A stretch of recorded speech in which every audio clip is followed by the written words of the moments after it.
Si Sakura Haruno ay isa sa mga pangunahing tauhan sa anime at manga series na Naruto. Siya ay isang kunoichi mula sa Konoha at naging kasapi ng Team 7 kasama nina Naruto, Sasuke at Kakashi Sensei. Sa Naruto series, siya ay kilala bilang mahina sa labanan at laging nakadepende sa kanyang mga kakampi. Pero sa Naruto Shippuden, pinakita ang malaking pagbabago sa kanyang lakas, tapang at kasanayan bilang ninja. Isa siya sa mga susunod sa yapak ni Tsunade bilang legendary medical ninja at leader sa larangan ng medisina. Narito ang mga jutsu at kakayahan ni Sakura mula sa Naruto at Boruto series, lalo na matapos siyang sanayin ni Tsunade, ang 5th Hokage.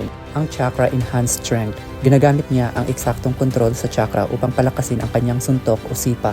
Medical Ninjutsu, kakayahang pagalingin ang sugat ng sarili o ng ibang ninja. Strength of 100 Seal, isang silyo na nakaimbak sa noo na unti-unting nag-iipon ng chakra sa loob ng mahabang panahon.